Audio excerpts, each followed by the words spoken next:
The golden hour light stretched across the Colorado Territory like honey poured over rough-hewn wood, casting long shadows that spoke of another day's end on the Double Creek Ranch. It was September 1884, and the air carried the first hint of autumn's promise, crisp and clean with the scent of prairie grass and distant mountains. Daniel Cooper stood at the fence line, watching his 8-year-old daughter Lucy chase fireflies in the meadow beyond the barn. Her blonde hair caught the last rays of sunlight as she laughed and ran, her simple calico dress billowing around her thin legs. For a moment, the sound of her joy almost masked the emptiness that had settled over their lives like dust after a long drought. Sarah had been gone for 2 years now, taken by the fever that swept through the territory that terrible winter of 1882. Since then, Daniel had done his best to raise Lucy alone, but he knew he was failing in ways that cut deeper than any physical wound. The house felt hollow despite their presence, and Lucy's laughter had become increasingly rare as the months passed.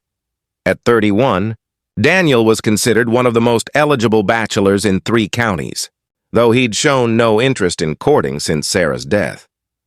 He was tall and broad-shouldered from years of ranch work, with dark brown hair that tended to curl when it got too long, and green eyes that reflected both strength and sorrow. More than one widow or unmarried woman had made their interest known, but Daniel couldn't imagine loving anyone the way he'd loved Sarah. "Papa?" Lucy called out, running toward him with her hands cupped carefully. "Look what I caught." She opened her small palms to reveal a firefly blinking its magical light against her skin. Daniel crouched down to her level, marveling at the wonder in her blue eyes that reminded him so much of her mother. "That's beautiful, sweetheart," he said, gently touching her cheek. "But I think he might want to get back to his family now." Lucy nodded solemnly and opened her hands, watching as the firefly lifted into the gathering dusk. "Do you think Mama can see the fireflies in heaven, Papa?" The question hit Daniel like a fist to the chest, as Lucy's innocent inquiries about her mother always did. "I think she can see everything that makes you happy, little bird. And I think she loves watching you play." Lucy leaned against his knee, suddenly subdued. "I wish she could come back and watch with us." Daniel gathered his daughter into his arms, feeling the familiar ache of loss mixed with the fierce protectiveness that had defined his life since becoming a single father. "Me too, sweetheart." "Me too." The next morning brought visitors to the Double Creek Ranch in the form of a dust cloud on the horizon that gradually resolved into a wagon pulled by 2 tired-looking horses. Daniel stepped out onto the porch, shading his eyes against the morning sun as he tried to identify the approaching travelers. The wagon held 3 figures, a woman driving, and what appeared to be 2 children huddled in the back among a collection of worn belongings. As they drew closer, Daniel could see that the woman was young, probably in her mid-20s, with dark hair pulled back severely and clothes that had seen better days. Her face was set in lines of determination that spoke of someone who had traveled far and faced considerable hardship along the way. The wagon came to a stop in front of the house, and the woman climbed down with movements that betrayed exhaustion, despite her attempts to appear strong. She was pretty in a quiet way, with brown eyes that held intelligence and a gentle strength that reminded Daniel somehow of Sarah, though they looked nothing alike. "Good morning," Daniel called out, stepping down from the porch. "Can I help you folks?" The woman straightened her shoulders and lifted her chin. "Are you Daniel Cooper?" "I am. My name is Elizabeth Morrison. I believe you knew my late husband, Thomas Morrison. He spoke of you often in his letters." Daniel's memory stirred.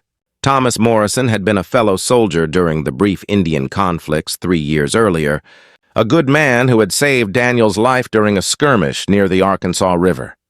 They had corresponded occasionally after the fighting ended, but Daniel hadn't heard from Thomas in over a year. "Tom Morrison," Daniel said, his voice warming. "Yes, I knew him well. He was a good man and a brave soldier. I'm sorry for your loss, Mrs. Morrison." Elizabeth's composure flickered for just a moment before she regained control. "Thank you. Thomas spoke very highly of you, Mr. Cooper. He said if anything ever happened to him, you were the kind of man who could be trusted to help a family in need." Behind her, The two children in the wagon watched with wide, solemn eyes. Daniel could see they were girls, one perhaps 10 years old and the other no more than 6. Both had their mother's dark hair and serious expressions that spoke of too much hardship for their young years. "What can I do for you?" "Mrs. Morrison," Daniel asked gently. Elizabeth took a deep breath, and Daniel could see the effort it cost her to maintain her dignity while asking for help. "Thomas died in a mining accident 6 months ago. The company took our house to settle his debts, and we've been traveling ever since, looking for work and a place to start over. I'm a trained teacher, and I can cook and keep house. I'm willing to work for room and board for myself and my daughters." She gestured toward the children in the wagon. "These are my girls, Margaret and little Rose. They're good children, well-behaved and helpful. We don't require much, just a roof over our heads and honest work." Daniel studied the small family, taking in the worn clothes, the tired faces, and the quiet desperation that Elizabeth was trying so hard to hide. In the wagon, the smaller girl clutched a rag doll that had seen better days, while her older sister kept a protective arm around her. "Mrs. Morrison," Daniel began, but he was interrupted by the sound of the front door opening behind him. Lucy emerged onto the porch, her blonde hair still tousled from sleep and her nightgown replaced by a simple blue dress. She stopped when she saw the strangers, suddenly shy as she always was around new people. "Come here, little bird," Daniel said, extending his hand toward his daughter. "I'd like you to meet some people." Lucy approached slowly, staying close to her father's side as she regarded the newcomers with curious eyes. Elizabeth smiled at her, the first genuine warmth Daniel had seen from the woman since her arrival. "This is my daughter, Lucy," Daniel said. "Lucy, this is Mrs. Morrison and her daughters, Margaret and Rose." Lucy offered a small wave, and Margaret climbed down from the wagon to approach them. She was a serious child with dark braids and a mature bearing that suggested she had taken on responsibilities beyond her years. "Hello," Margaret said politely. "Your house is very nice." "Thank you," Lucy replied quietly. "Do you want to see the barn? We have new kittens." Before Margaret could answer, little Rose scrambled down from the wagon with the quick movements of a child who had spotted something interesting. She ran straight to Lucy, stopping just close enough to reach out and touch the blonde girl's hair with gentle fingers. "You smell like flowers," Rose said in wonder. "Just like Mama used to smell." The words hung in the air, causing Elizabeth to flush with embarrassment and start forward to collect her youngest daughter. But Rose had already wrapped her small arms around Lucy's waist, hugging her with the desperate affection of a child who had been without motherly comfort for too long. "Rose." "Honey, come away," Elizabeth said gently. "You mustn't bother the nice people." But Lucy, who had been starved for playmates her own age, was already hugging Rose back. "She's not bothering me," Lucy said, looking up at her father with pleading eyes. "Can they stay and play, Papa? Can they see the kittens?" Daniel felt something twist in his chest as he watched the interaction between the children. Lucy had been so lonely, so serious for a child of 8, and seeing her face light up with genuine interest in new friends reminded him of what she had been like before Sarah's death. "Mrs. Morrison," he said, making a decision that felt right in his bones, "why don't you and the girls come inside? We can discuss the work situation over breakfast, and the children can get acquainted." Relief flooded Elizabeth's face before she could hide it. "That's very kind of you, Mr. Cooper. We would appreciate that very much." As they gathered the children and headed toward the house, Daniel noticed how Rose kept close to Lucy, her small hand tucked trustingly into the older girl's. There was something about the interaction that stirred memories of Sarah and how naturally she had connected with children, how she had always smelled of the lavender soap she made from the plants in her garden. Inside the warm kitchen, Elizabeth immediately began helping with breakfast preparations despite Daniel's protest that she was a guest. She moved around the kitchen with efficient grace, and Daniel was struck by how natural she looked there, how the room seemed to come alive with her presence in a way it hadn't since Sarah's death. "Margaret, why don't you help Lucy set the table?" Elizabeth suggested. "Rose, you can help me with the biscuits." The children fell into the tasks easily, and soon the kitchen was filled with the kind of busy domestic harmony that Daniel had almost forgotten. Rose chattered away to Lucy about their travels, the horses they had met, and the butterfly she had seen yesterday, while Margaret and Lucy discussed the relative merits of different breeds of barn cats. "She's very good with children," Daniel observed quietly to Elizabeth as they worked side by side preparing eggs and bacon. "Lucy's a sweet girl," Elizabeth replied. "Rose has been so quiet since Thomas died, but she seems to have taken an immediate liking to your daughter." "The feeling appears to be mutual," Daniel said, watching as Lucy patiently helped Rose reach the plates on the higher shelf. "Lucy hasn't had much opportunity to play with other children. We're fairly isolated out here." "That must be difficult for both of you," Elizabeth said softly. Daniel glanced at her, surprised by the understanding in her voice. "It can be. I do my best, but I know there are things a father can't provide that a child needs, and things a mother can't provide that children need from their father," Elizabeth said. "We all do the best we can with what we're given." There was something in her tone that suggested she understood exactly what he meant.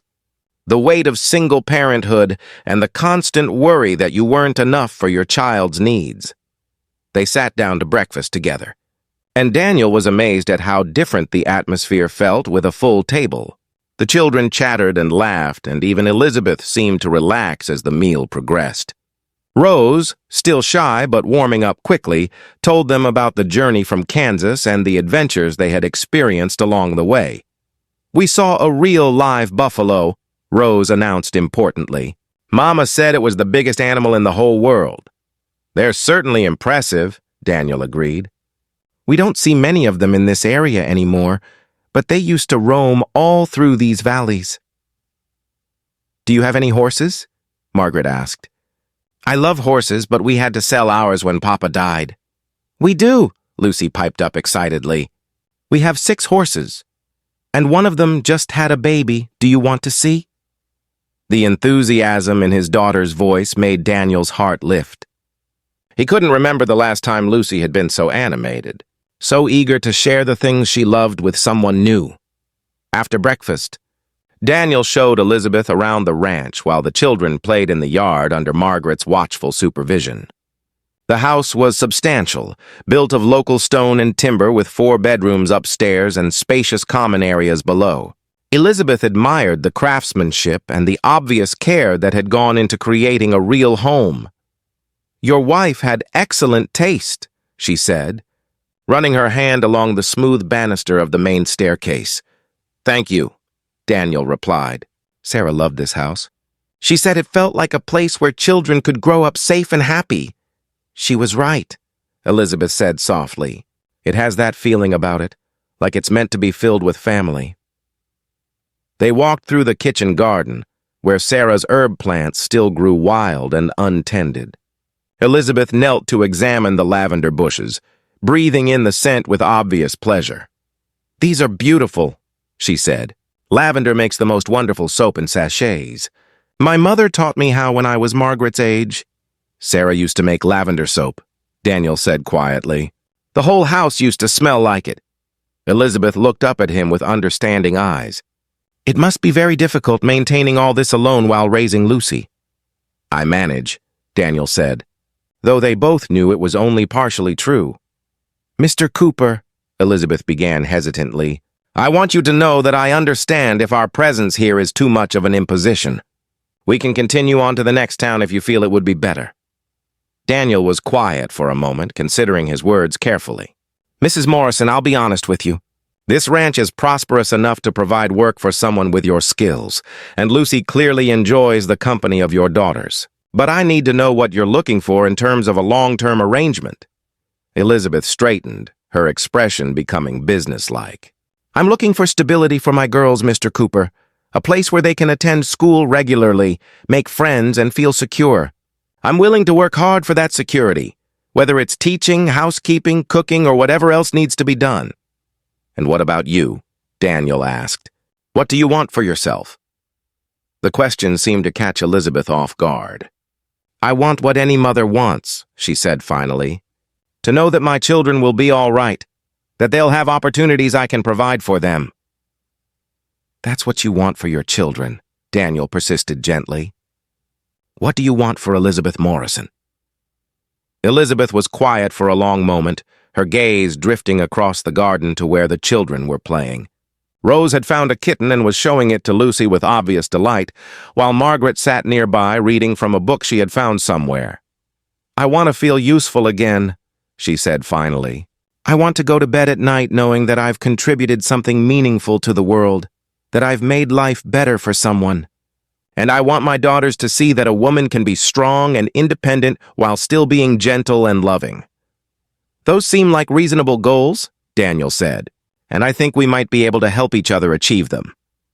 Elizabeth looked at him with hope and caution warring in her expression. "What are you proposing?"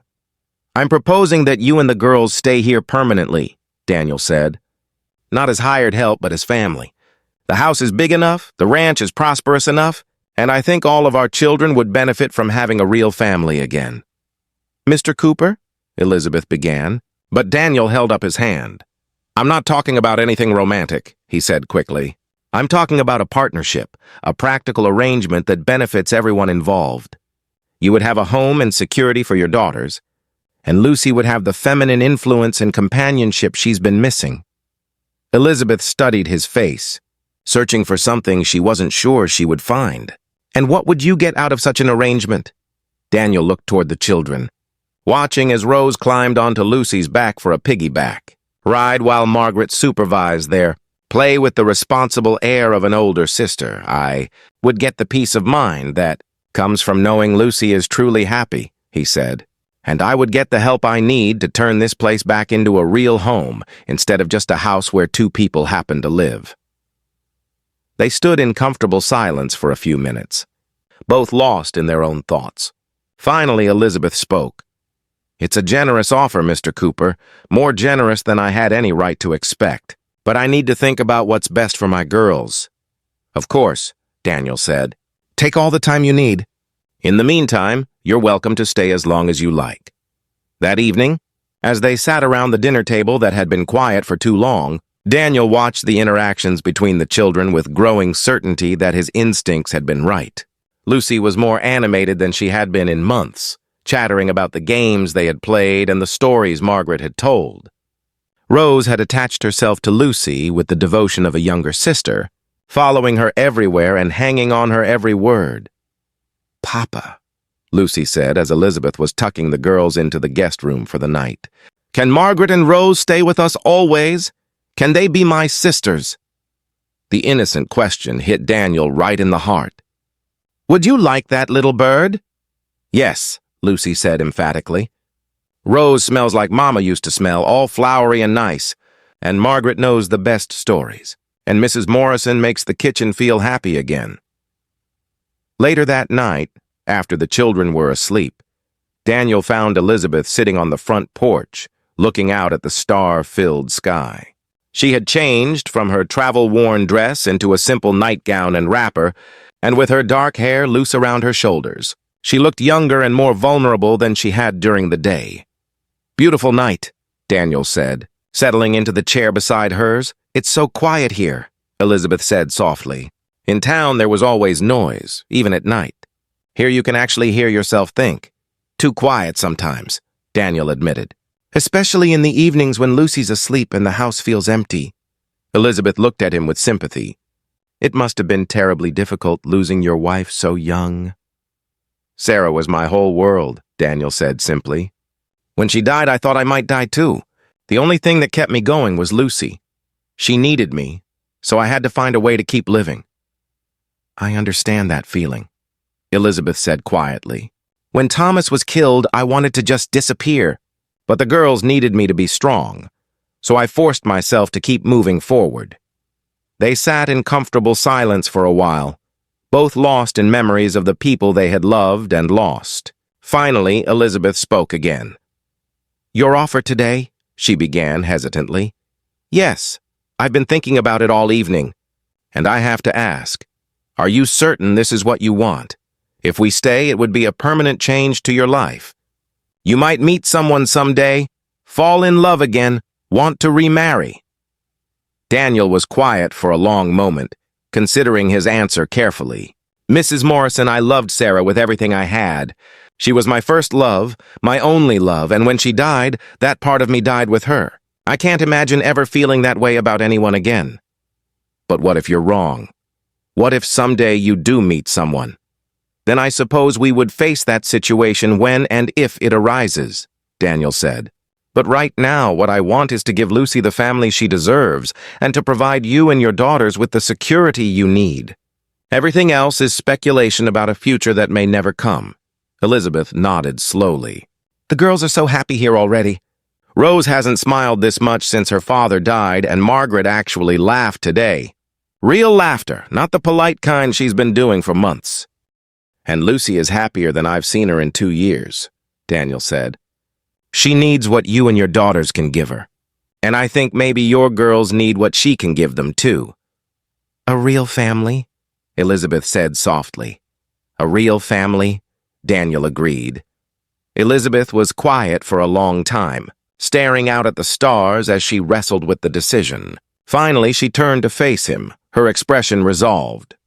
Mr. Cooper, if you're certain this is what you want, then yes, we would like to stay.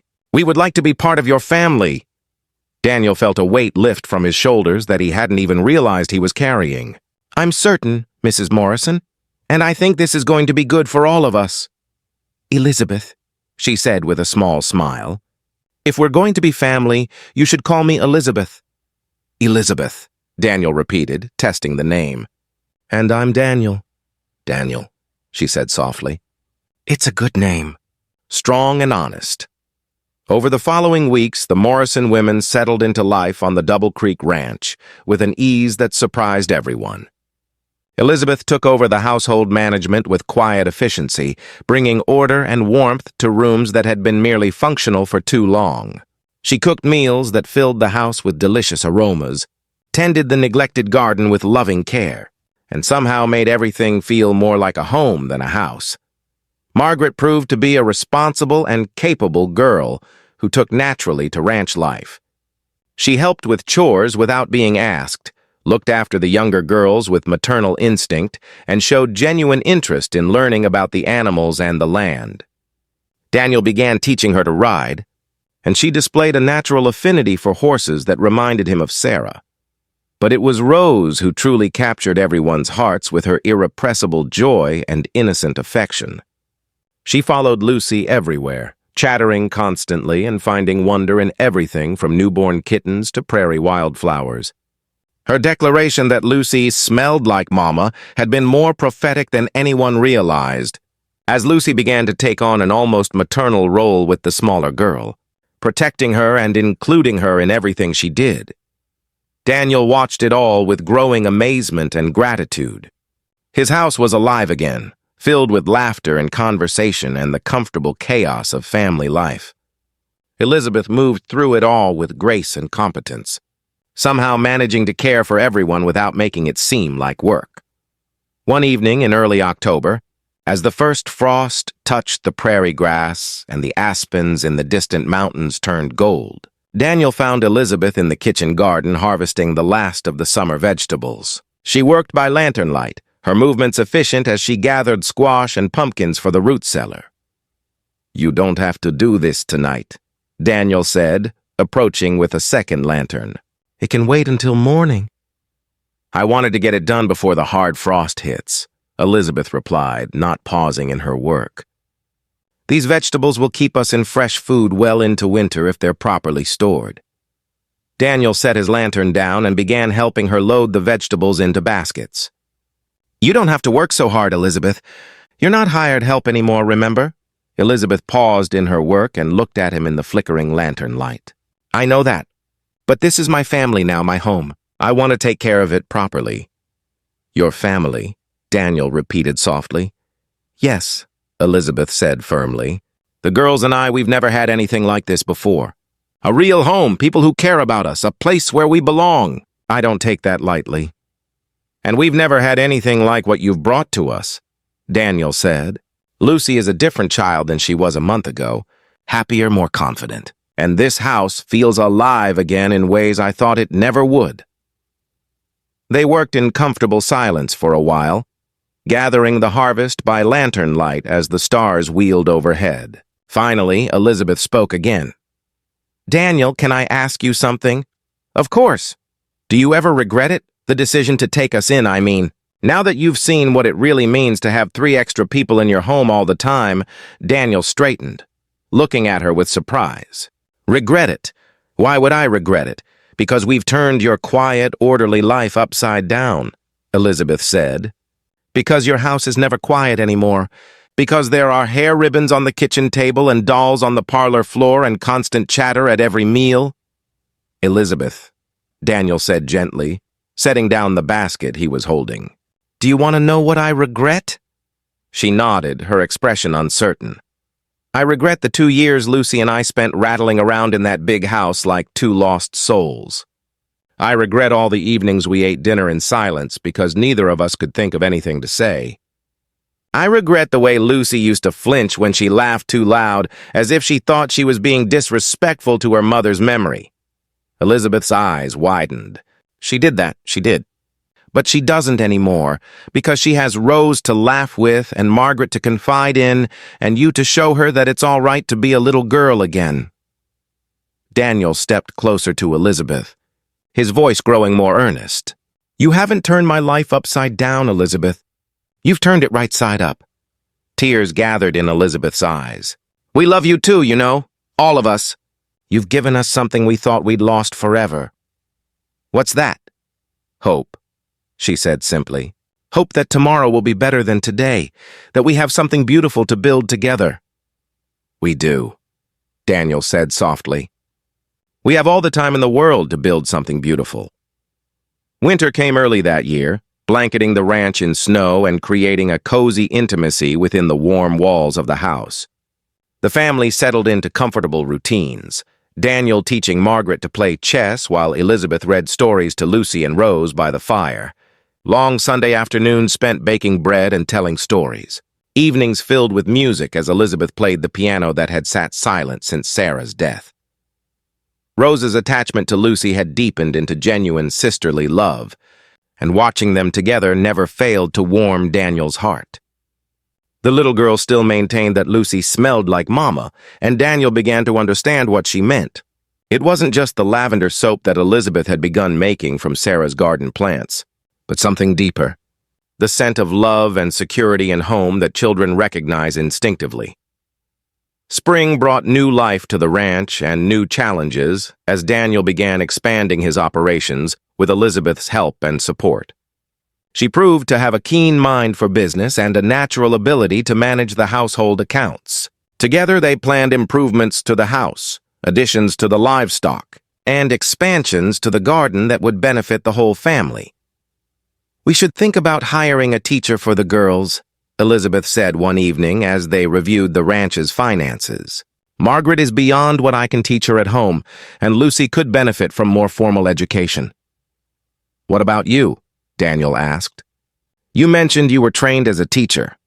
"I was, but I think it would be better to bring in someone from outside. The girls need to interact with other children, learn to function in a classroom setting." "There's a new school marm in town," Daniel said. "Miss Patterson. She's young but well-educated, and she's looking for boarding situations for students who live too far out to come in daily." "That could work perfectly," Elizabeth said, making notes on the paper in front of her. "The girls could board in town during the week and come home on weekends. Would you be all right with that, having the house quiet again during the week?" Elizabeth looked up at him with a smile. "It would give us time to focus on ranch business without distractions. And I think the separations would make the weekends even more special." As summer approached and plans for the girls' education took shape, Daniel found himself reflecting on how completely his life had changed. The lonely widower who had struggled to connect with his grieving daughter had become the patriarch of a thriving household. The house that had echoed with emptiness now rang with laughter and conversation and the comfortable sounds of family life. One evening in June, as they sat on the front porch watching the children play in the yard, Elizabeth brought up a subject that had been weighing on her mind. Daniel, I've been thinking about something, and I need to discuss it with you. What is it? It's about the future, about what happens as the girls get older and start thinking about marriage and families of their own. Daniel nodded, understanding her concern. You're worried about their reputations, about how people will view our arrangement. Partly, Elizabeth admitted. But more than that, I'm worried about the legal aspects. If something happened to you, the girls and I would have no legal standing, no claim to the home we've built here. Daniel had been thinking about the same issues himself. What are you suggesting? Elizabeth took a deep breath before speaking. I think we should consider making our arrangement official. Not a romantic marriage, but a legal one. A partnership that protects all of us and gives the children the security they deserve. The suggestion hung in the air between them, loaded with implications they both understood. Daniel was quiet for a long time, considering not just the practical benefits, but the deeper meaning of what Elizabeth was proposing. It would change things between us, he said finally. Would it? Elizabeth asked. We're already partners in everything that matters. We share a home, we're raising children together, we make decisions together about the ranch and the future. The only thing that would change is the legal recognition of what we already are. And what are we, Elizabeth? We're a family, she said simply. Not the family either of us planned to have, but the family we've chosen to build together. And I think that's worth protecting with every legal means available. Daniel looked out at the children playing in the gathering dusk, at Lucy and Rose chasing fireflies while Margaret read under the porch light. This was his family now, these people who had come to him as strangers and become the center of his world. You're right, he said finally. It is worth protecting. And if you're willing to take on the Cooper name and all that comes with it, then I would be honored to make you my wife in every legal sense. Elizabeth's eyes filled with tears, but she was smiling. I would be honored to be your wife, Daniel Cooper, and I promise you that I will never take for granted what you've given us. They were married in August in a simple ceremony at the church in town, with the 3 girls serving as witnesses and the whole community invited to celebrate with them. Elizabeth wore a dress of blue silk that brought out the color of her eyes, and Daniel wore his best suit with a tie that Lucy had, helped him select. But the most meaningful moment of the ceremony came when Lucy tugged on Daniel's sleeve during the reception and whispered loudly enough for everyone to hear, Papa. Does this mean Mrs. Morrison is really our mama now? Yes, little bird, Daniel said, lifting her into his arms. She's really your mama now. Lucy threw her arms around his neck and then reached out to include Elizabeth in the embrace. I'm so happy, she said. Now Rose can really be my sister forever.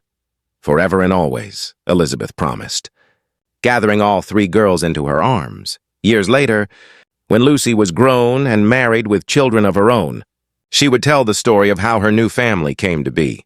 She would describe the day Rose first said she smelled like Mama and how that innocent observation had been the beginning of something beautiful and lasting.